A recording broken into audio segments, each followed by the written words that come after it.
So how many of you have attended a Fuller talk, Buckminster Fuller talk? Just a few, very few. Cool. Rest assured, I'm going to show this web link on several slides. Okay, here, Bucky and Martin doing some tricks.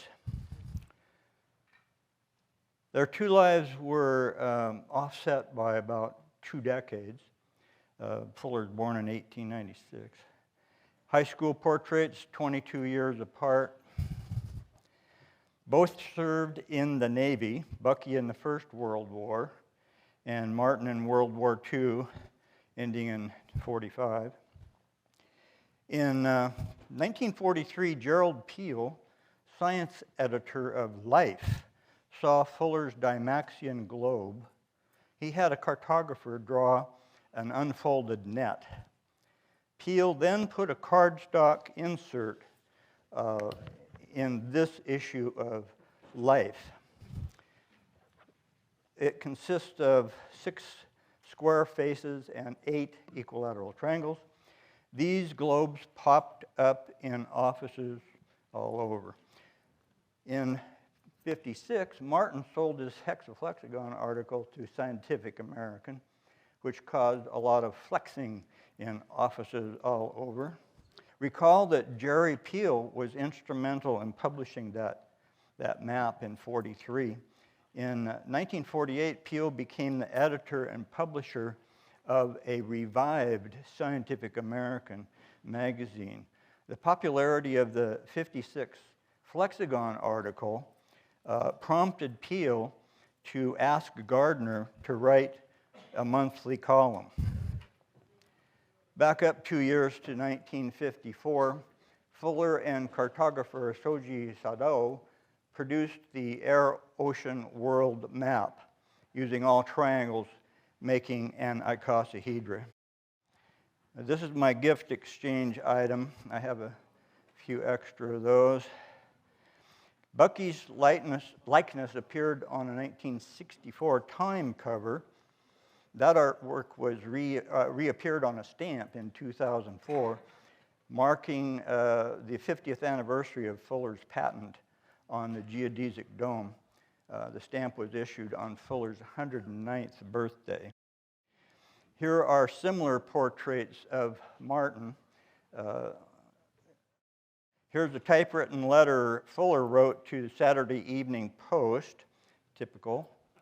And here is a reply Martin wrote to me in 1999 regarding an index I had made of all of his columns.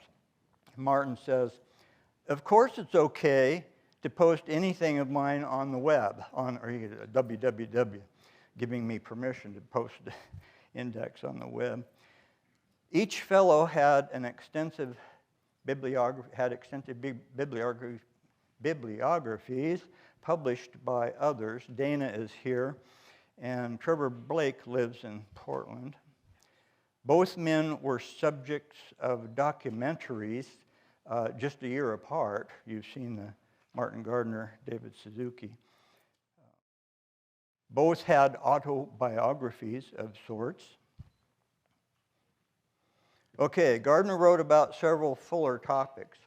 So let's look at some things by G4G folks.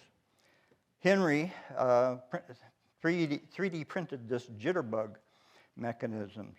Fuller's had rubber bands. Here's cute little tensegrides by Dick Esterly. George Hart under the dome structure appropriately at Bridges Conference. Paul Hildebrandt of Zome Tool is talking with my son August at Buckhead. Here, that's me with Gus's little boy last month. Martin mentioned C60, a carbon molecule. Gwen Fisher has a tutorial for beating buckyballs. On top is a Google Doodle for the 25th anniversary of the buckyball in 2010. In 2010, the Gathering tried to get one for Martin, but no dice. This recent book dispels many Bucky myths. It has extensive notes and index. Bucky's writing was dense and obscure. Martin's writing was clear and simple. Fuller often took credit for other people's ideas. Martin relished giving credit to others. Here's a good one. Martin's Uriah Fuller was a pun on Uri Geller. Speaking of puns, I myself used Buckminster Miller in the 1970s in connection with my pyramid house designs. More on that. Okay, I have some more slides and I have some more time. I asked ChatGPT how Bucky might describe the aperiodic monotile, and I got some interesting poetic answer. It's on my web page.